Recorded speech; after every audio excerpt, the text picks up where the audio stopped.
तो अब यूनिट 3 पर आते हैं, age of revolution. Age of revolution में हमें कुछ 6-7 रेवोल्यूशंस देखने को मिलेंगे, जिसमें हम एक पूरे यूरोप का ओवरऑल सिनेरियो समझ लेंगे। सबसे पहला रेवोल्यूशन जो हम देखेंगे वो फ्रांस में हुआ था जुलाई में 1830 में।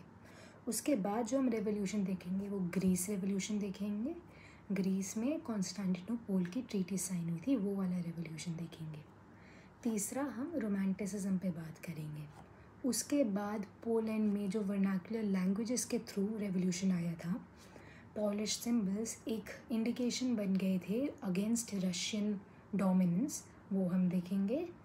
और उसके बाद हम हंगर स्ट्राइक देखेंगे, और because of a lot of urban development, industrialisation, क्या क्या प्रॉब्लम्स आई, वो भी एक तरीके का रेवोल्यूशन है, उसको भी समझेंगे। और उसके बाद लास्ट में हम फ्रैंकफर्ट रेवोल्यूशन देखेंगे, जो जर्मन यूनिफिकेशन से जस्ट पहले हुआ था, और उसका होना बहुत क्रूशल रोल प्ले किया था जर्मन यूनिफिकेशन में। तो सबसे पहले पहला रेवोल्यूशन पे आते हैं, फ्रेंच रेवोल्यूशन ऑफ जुलाई 1830। इसमें बेसिकली क्या हुआ था, जो फ्रेंच पावर थी उस टाइम पे, जो फ्रेंच रिजीम थी, वो बर्बन किंग की थी।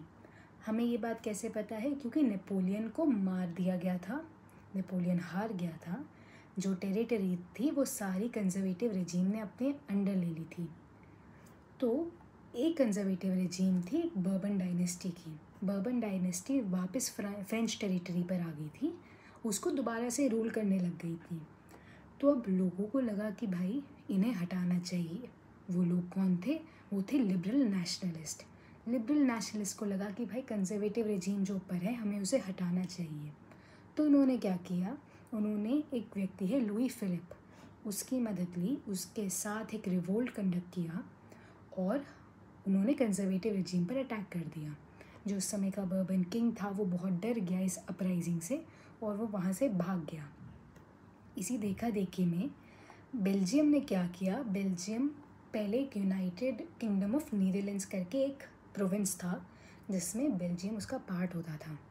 बेल्जियम के लोगों ने देखा कि फ्रांस में ये सब चल रहा है, तो अब हम क्या करें, हमें भी कुछ ऐसा करना चाहिए।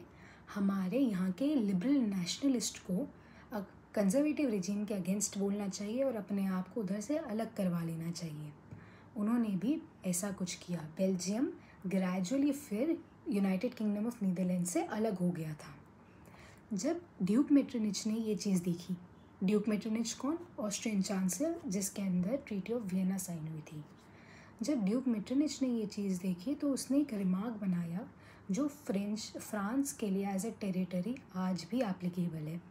When France sneezes the whole Europe catches cold. ये स्टेटमेंट बहुत फेमस स्टेटमेंट बनी, और ये बहुत एप्ट स्टेटमेंट भी बनी उस टाइम के हिसाब से।